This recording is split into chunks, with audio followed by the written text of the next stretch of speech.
Okay hey all right and welcome to all in today's discussion. आज का ये चल रहा है रिवीजन सीरीज फॉर उत्तराखंड वन दरोगा एग्ज़ाम, जो कि होने वाला है 11 जून।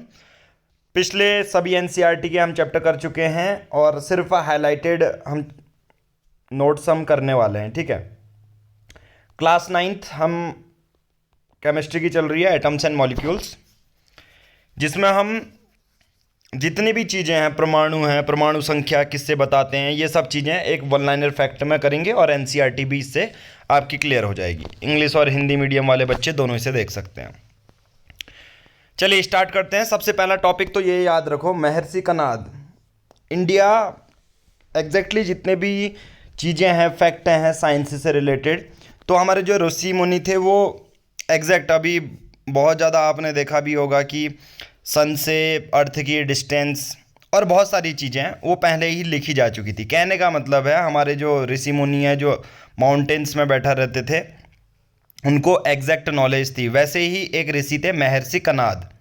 अब सोचो, उन्होंने जितने भी ह्यूमन बींग हैं, एनिमल्स हैं, जितनी भी चीज़ें हैं, सोचो लिविंग थिंग्स हैं, वो छोटे स्मॉलेस्ट पार्टिकल्स से मिलके बनी हैं। अगर छोटा सा एक एलिमेंट भी ले लो, तो जैसे हम कार्बन से मिलके बने हैं, तो उन सभी चीज़ का जो स्मॉलेस्ट पार्टिकल है, महर्षि कनाद जी ने बोला कि ये परमाणु कहेंगे हम इसे। क्या कहेंगे? परमाणु। फिर धीरे धीरे जब ये बातें फैलने लगी, स्मॉलेस्ट पार्टिकल एग्जिस्ट करता है, फिर अलग अलग वेस्टर्न चीज़ों में आने लगे और धीरे धीरे इनके नाम पड़ने लगे। डेमोक्रिटस, यह एक ग्रीक फिलोसफर, ये कहते हैं कि एटम्स इन्हें बोलेंगे, और इनका कहने का मतलब था कि जो एटम्स हैं इनको तोड़ नहीं सकते, बाद में तो टूटेंगे, अब बाद में धीरे धीरे हम करते रहते हैं। फिर एक हैं एंटोनी लविजियर, ये कहते हैं कि लॉ ऑफ केमिकल कॉम्बिनेशन, एक अणु दूसरे अणु से मिलके एक मॉलिक्यूल बना देता है। ठीक है। मास वाला कानून क्या है? मास ना ही बनेगा ना ही क्रिएट होगा। ठीक है। कांस्टेंट प्रोपोर्शन तो पता ही है, H2O हमेशा H2O ही होगा। मैं कहूँगा पानी का फॉर्मूला क्या होगा, आप कहोगे पानी ही है साहब, H2O ही बोलोगे, H3O नहीं बोल पाओगे कभी। तो यही है law of constant proportion and definite proportion में होता है। कोई भी केमिकल कंपाउंड देखने को मिलता है, अमोनिया NH3 है तो NH3 है वो। ठीक है। अब कैसे रेशियो पता करते हैं? H2O का तो 1:2, ऑक्सीजन है तो यहाँ पर 8 होता तो 16 हो जाएगा, 1:8। ठीक है। ऐसे ही अमोनिया है, NH3 होता है इसका, तो नाइट्रोजन का हो जाएगा 14, हाइड्रोजन NH3 में 3 हो जाएगा, 14:3। तो समझ में आ गया। तो अब यहाँ से सीक्वेंस हम शुरू करते हैं। ग्रीक्स लोगों ने जो एटम नाम दिया था, वैसे तो परमाणु हिंदी में आप सबको पहले ही मिल चुका है, बट धीरे धीरे अब आने लगेंगे। जॉल डॉल्टन ने कहा कि जो ग्रीक लोगों ने नाम दिया एटम, हम इसको लेकर चलते हैं। ठीक है। तो कुछ कुछ जो फैक्ट हैं वो सिर्फ हम पढ़ेंगे। जॉल डॉल्टन भाई साहब, इन्होंने 1808 में अपनी थ्योरी दी। अपनी थ्योरी का नाम रखा इन्होंने एटॉमिक थ्योरी। इस थ्योरी में इन्होंने बताया कि एक अणु कैसा हो सकता है, बस। पर इनकी थ्योरी थोड़ी सी फेल हो चुकी थी। इन्होंने ये बोला कि जो छोटे छोटे टाइनी पार्टिकल हैं वो अणु हैं, और ये इंडिविजुअल पार्टिकल हैं, इनको फर्दर तोड़ा नहीं जा सकता। तो इलेक्ट्रॉन, प्रोटॉन और न्यूट्रॉन क्या चीज़ है, फिर वो आगे आएगा। ठीक है, धीरे धीरे पता चलता है, बट हाँ इनिशियल तो इनिशिएट इन्होंने कर दिया था। तो 1808 इनका याद रखना। और एक एटॉमिक रेडियस क्या होती है?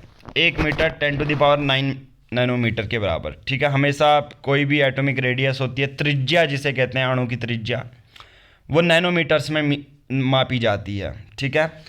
तो एक याद रखो हाइड्रोजन की, वो होती है 10⁻10 नैनोमीटर, और पानी की याद रखो 10⁻⁻9 मीटर, और इसको लिखोगे तो 10⁻9 नैनोमीटर। ठीक है। ऐसे चेंज कर सकते हो। तो एक तो हाइड्रोजन की याद रख लेना। चींटी की देखो, चींटी कितनी छोटी होती है, 10⁻²। अब सोचो चींटी इतनी होती है तो एक एटम कितना छोटा होता होगा, 10⁻10 मीटर, राइट। डॉल्टन वो पहला साइंटिस्ट थे जिन्होंने तत्वों को, एलिमेंट्स को सिंबल दिए। जैसे कॉपर, साइप्रस, मेडिटेरियन सी आप सबको पता है, वहाँ से एक यूरोपियन कंट्री है, तो साइप्रस जो नाम है वहाँ से कॉपर लिया गया। अब गोल्ड जो है वो येलो दिखता है, इसलिए इंग्लिश में इसको गोल्ड रख दिया गया। वो बात की बात है, इतना ज़्यादा नहीं पूछा जाएगा। ठीक है। आयरन का सिंबल होता है Fe। लैटिन नेम है फेरम। Na होता है natrium, K for kalium, right. Mass of carbon atom. अब देखो, जब धीरे धीरे अणु परमाणु की खोज होने लगी थी तो लोग कह रहे थे कि यार एक परफेक्ट, जिससे हम अणु के एक रेफरेंस पॉइंट लें, ठीक है, तो सबसे पहले कि किसके बराबर होना चाहिए।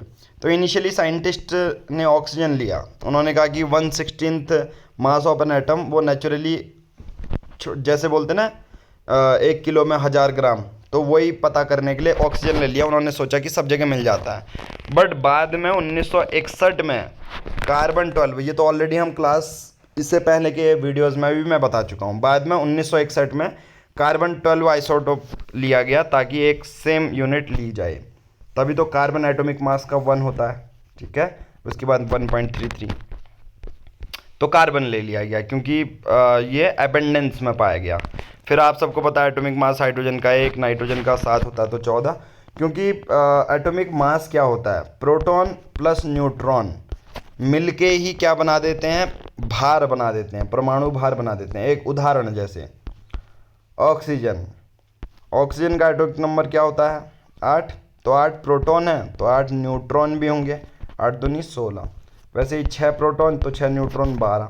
पर किसी किसी का एक्सेप्शन होता है, जैसे ये सोडियम 11 तो 23 हो जाएगा, ठीक है। ये ऑलरेडी बता चुका हूँ ये कैसे आया, ये NH4 नहीं होगा, ये NH3 होगा, ठीक है। अब वैलेंसी क्या होता है देखो, +1 +1 +1 +1 +1 माइनस माइनस माइनस, तो इसकी वैलेंसी 1 हो जाएगी। अब जिसके ऊपर 2 + 2 + 2 + 2 + 2 - 2 - 2 - इनकी वैलेंसी 2 हो जाएगी। पहचानना बहुत सिंपल होता है। 3 + 3 + 3 - 3 - वैलेंसी 3 हो जाएगी, ठीक है। NaCl कैसे लिखते हैं, 23 प्लस, अलग एलिमेंट आ जाएगा प्लस।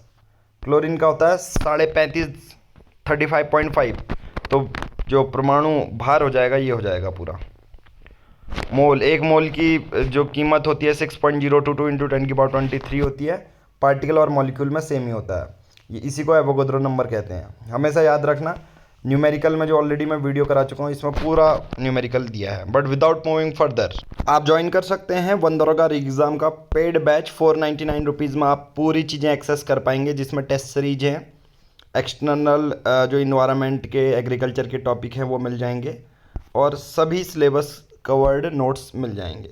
लेना बहुत सिंपल है, या तो आप क्रेडिट कार्ड, डेबिट कार्ड से, इंस्टामोजो के लिंक से ले सकते हैं, बैंक अकाउंट, या सिंपल मेथड है गूगल पे, फ़ोनपे करना है गिवन नंबर पे, और पेमेंट की स्क्रीनशॉट शेयर करनी है। उसके बाद हम आपका टेलीग्राम नंबर ऐड कर लेंगे। और बाकी हमारा फ्री ग्रुप भी है उत्तराखंड PR पब्लिकेशन, आप इसको ज्वाइन कर सकते हैं।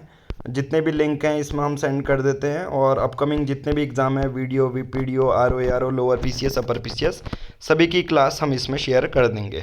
नाउ आगे बढ़ते हैं।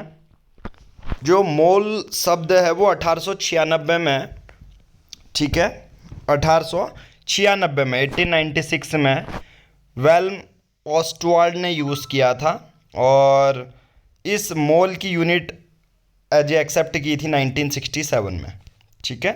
तो आज की इस वीडियो में हम चैप्टर 3 कर चुके हैं। मोल वाला 1896 में और 1967 में एक्सेप्ट कर ली गई थी यूनिट ऑफ मोल। जैसे यूनिट होती है ना किसी चीज़ की, जैसे हम बार, हम कहेंगे 1 दर्जन कितने केले होते हैं, 12 हो गया, ठीक है। वैसे ही न्यूमेरिकल वाली सीरीज में कर चुके हैं हम। तो आज की इस वीडियो में इतना ही करेंगे। Thank you, have a nice day.